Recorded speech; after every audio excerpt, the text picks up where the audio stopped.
magkalabang istasyon ng radyo. Muling nagkita ang isang pamilyang nawalay sa isa't isa. Itong serbisyong publiko. Yan ang tinutukan ni Jay Taro. Narito na po sa ating booth ngayon ang mga magulang ni James at Jesus. Sila po yung dalawang batang Naging madamdamin ang muling pagkikita ng pamilya Adlawan matapos pansamantalang mawalay sa isa't isa. Bandang alas 5 ng hapon kahapon, pauwi na sana ang mag-anak na Adlawan sa kanilang tahanan sa Santo Domingo, Quezon City sakay ng bus mula Letre nang pumarang mag-asawa sa may kanto ng Quezon Avenue dahil daw sa bitbit ng mga gamit, aksidenteng naiwan ang dalawa nilang anak sa loob ng bus. Dala-dala namin yung mga gamit namin. Kaya nga, lalo na yung sasakyan namin na na hindi huminto. O, tumatalon nga kami. Kaya nga pagbaba namin sabi ko naman sa asawa ko, pa, nasaan si James? Si Dudong? Sabi niya, nandoon na. O, nandoon na raw. O, pagdating doon, wala dito si James. Sabi niya, tunagis, nandoon sa hindi nakababa. Hindi na raw nahabol ng mag-asawa ang bus. Bandang alas 7 kagabi, tiyempo namang sumakay ng bus si Marijo Benares. Niyaya niya ang dalawang nawawalang bata sa Camp Crame para humingi ng saklolo na hanapin ang kanilang mga magulang. About 7:20 we were in Crame. We left Crame almost 10 o'clock. Walang makakatanggap sa kanila.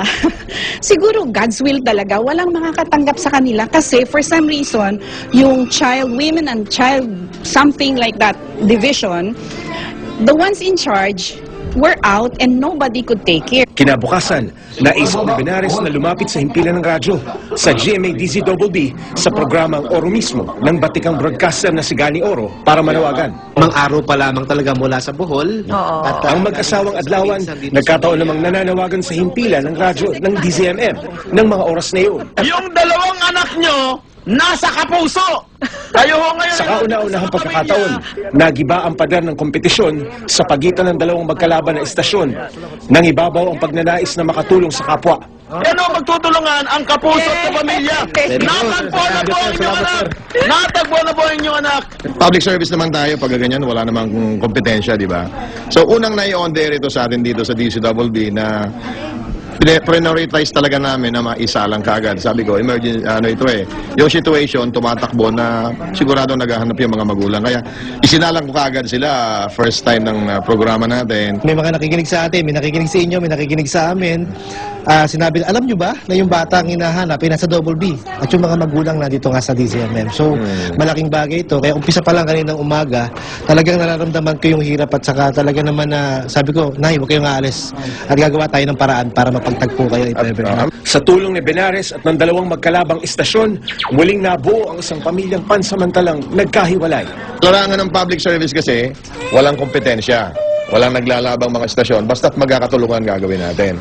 Kaya siguro kung meron pang magagawa sa mga susunod, this is a great partnership na magtulungan tayo para ma-solve natin ang problema. Ito yan. Jay Taruk, nakatutok, 24 oras. Ang galing-galing naman. At yan po mga balita ng aming tinutukan sa nakalipas sa 24 oras.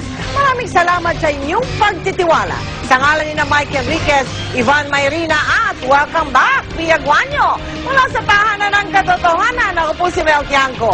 Ito ang GMA. Walang kinikilingan, walang pinoprotektahan, walang kasinungalingan. Serbisyong totoo lamang. At dahil hindi natutulog ang balita, nakatutok kami 24 oras.